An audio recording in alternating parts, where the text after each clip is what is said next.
Welcome to Wisdom Trek with Gramps. I am Guthrie Chamberlain, and we are on day 2530 of our trek. The purpose of Wisdom Trek is to create a legacy of wisdom, to seek out discernment and insights, and to boldly grow where few have chosen to grow before.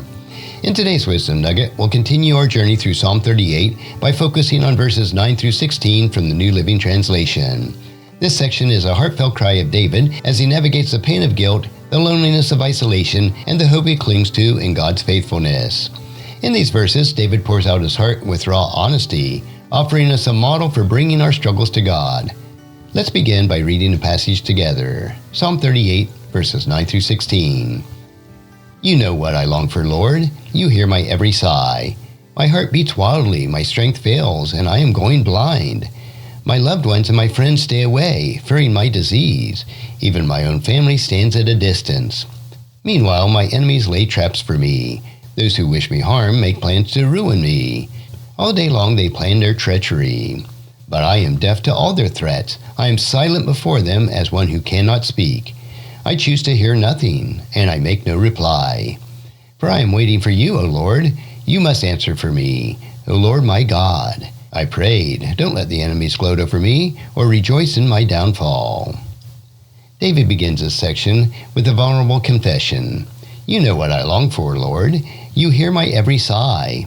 Here David acknowledges that God is fully aware of his deepest desires and struggles. He doesn't need to explain or justify himself because God already knows. This verse highlights the intimate relationship David shares with God, where even his unspoken sighs are understood. In verse 10, David describes the physical toll of his anguish. My heart beats wildly, my strength fails, I am going blind. His distress is so overwhelming that it affects him physically. His pounding heart, his depleted strength, and his diminishing vision reflect all the depths of his suffering. This vivid description reminds us of the emotional and spiritual struggles that can be manifested in our bodies, leaving us feeling completely drained. David's honesty is a powerful reminder that we can bring every part of our pain to God. Sometimes we may not have the words to express what we are feeling, but David shows, even in our sighs and our longings, they're heard by a compassionate God. Have you ever had a moment where the weight of your emotions left you feeling physically exhausted? Perhaps after a difficult conversation, a heartbreak, or a significant loss? I remember hearing about a woman who, after the loss of her spouse, found herself sitting in silence on her porch, unable to form words in prayer. She later shared that in those moments of quiet sighs, she felt God's presence most profoundly. Like David, she found comfort in knowing that God understood her heart without the needs for words. In verse 11, David shares another layer of his suffering. My loved ones and my friends have stayed away, fearing my disease. Even my own family stands at a distance. This verse speaks of the loneliness David experienced as those closest to him withdrew, possibly out of the fear of discomfort of it with his condition. Loneliness can be one of the most painful aspects of suffering. When we're in the depths of despair, the absence of the support from our friends and family can make our burdens feel even heavier. David's words remind us that even the godliest people can experience seasons of isolation, where the people they rely on seem distant.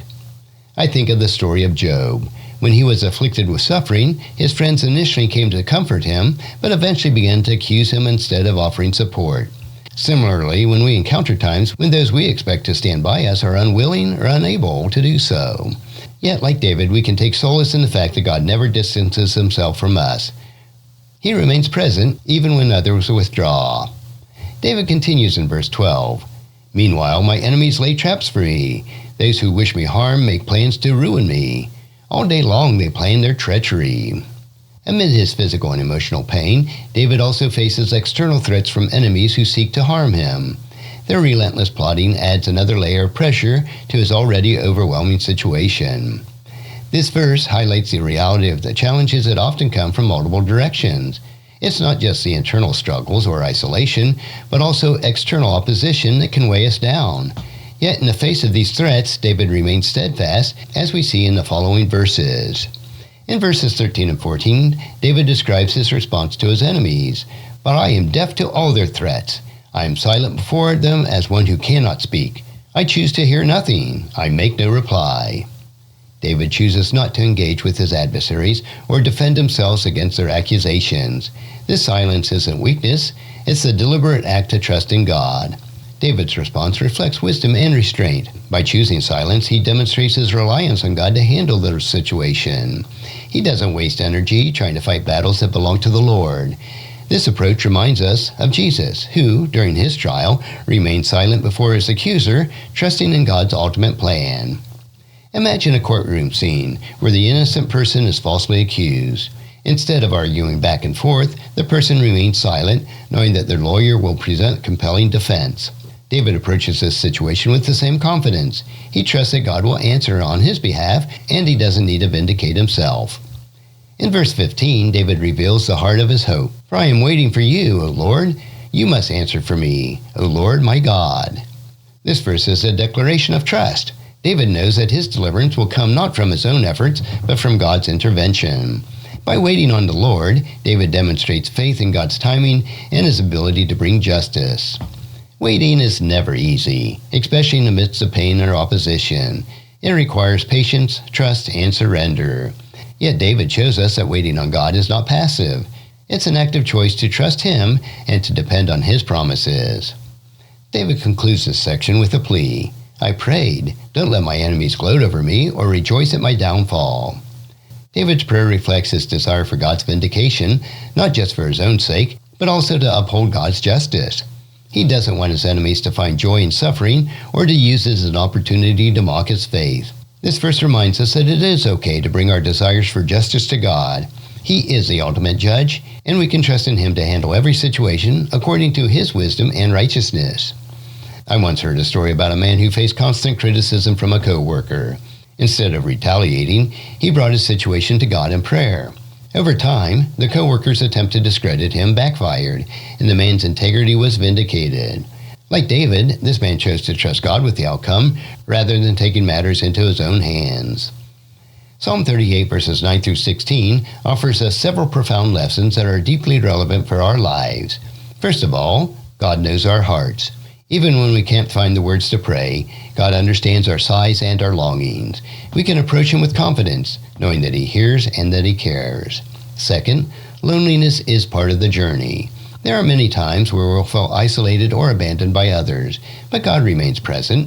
His faithfulness never wavers, even when humans' relationships falter. Third, silence can be powerful. David's choice to remain silent before his enemies demonstrates wisdom and trust. We don't always need to defend ourselves. God is our ultimate advocate. Fourth, waiting requires faith. Trusting in God's timing is one of the hardest and most rewarding aspects of faith. When we wait on him, we position ourselves to see his plans unfold. And fifth, God is our defender. David's plea for vindication reminds us that God sees every injustice. We can trust in him to bring justice in his perfect way and time. As we reflect on Psalm 38, verses 9 through 16, let's take comfort in David's example of honesty, trust, and patience. In our own moments of pain, loneliness, or opposition, we can bring our struggles to God, knowing that he hears us, he understands, and he delivers. Thank you for joining me on our Wisdom Trek today. As you go about this week, I encourage you to wait on the Lord, trust in his faithfulness, and rest in the assurance that he is your refuge and defender. Until the next time, may God's wisdom guide your steps, and may his peace fill your hearts. And if you found this podcast insightful, please subscribe and leave us a review. Then encourage your friends and family to join us and come along with us tomorrow for another day of Wisdom Trek, creating a legacy. Thank you for allowing me to be your guide, your mentor, and most importantly, I am your friend as I serve you through the Wisdom Trek podcast and journal. And as we take this trek of life together, let us always live abundantly, love unconditionally, listen intentionally, learn continuously, lend to others generously, lead with integrity, and leave a living legacy each day. I am Guthrie Chamberlain, reminding you to keep moving forward, enjoy your journey, and create a great day every day. See you next time for more daily wisdom.